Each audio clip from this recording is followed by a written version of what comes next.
जय श्री राम।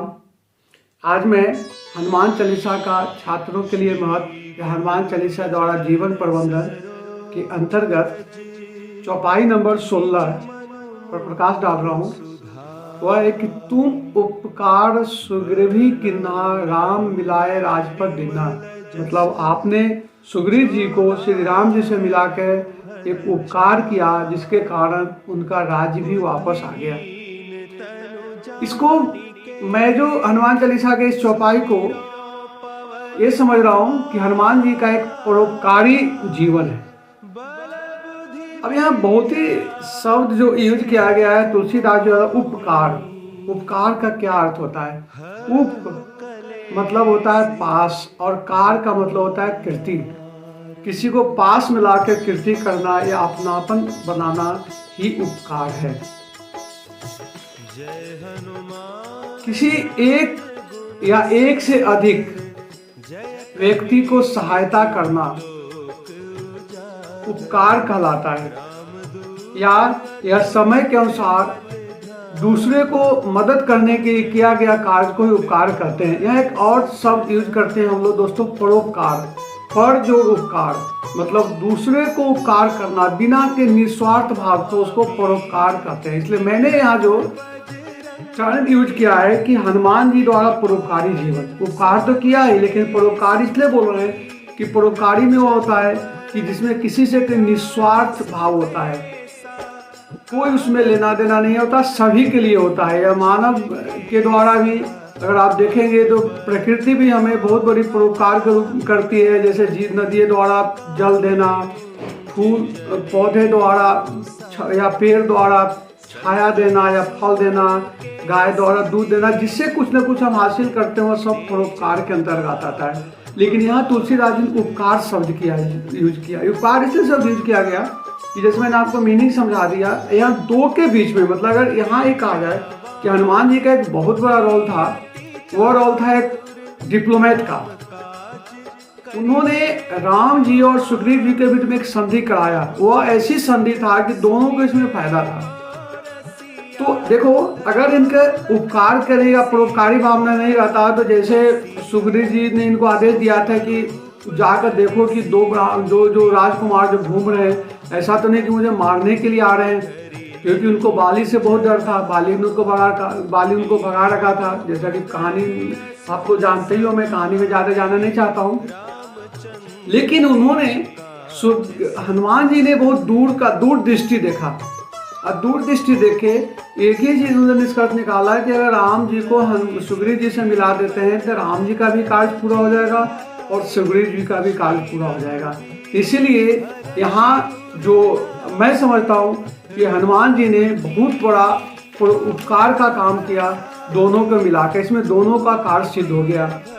देखिए, एक मंत्री का या किसी का सबसे बड़ा फर्ज यही होता है, या जहाँ भी आप जाते हैं तो सबसे बड़ा फर्ज आपका यही होता है कि दोनों के बीच में रिश्ता जोड़ दो।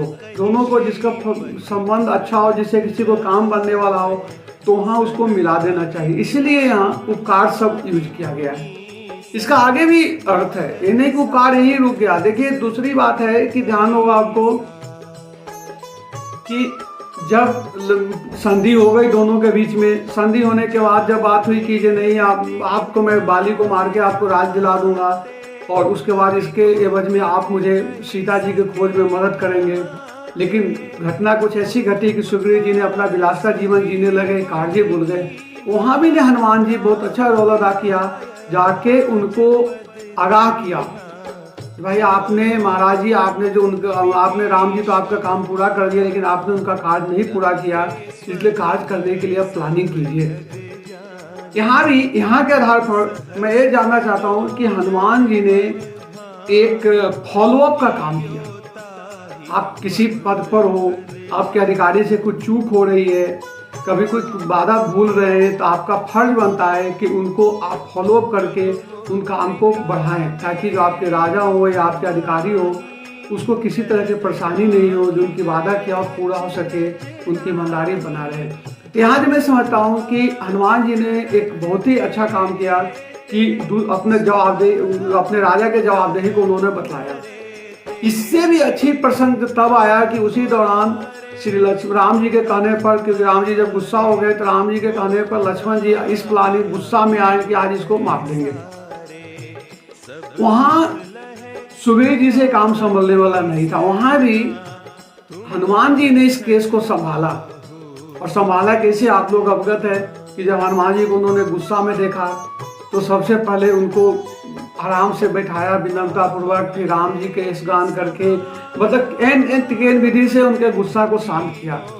इसीलिए यहाँ मैं जो टर्म यूज करता हूँ कि हनुमान जी ने क्राइसिस मैनेजमेंट में भी बहुत अच्छा रोल किया। मतलब यूँ कहे कि क्राइसिस मैनेजर, कि जब भी कोई विपत्ति आए तो कैसे अपने को विवेक के द्वारा काम करना चाहिए, यह हनुमान जी ने बड़ी बारीकी से निभाया था।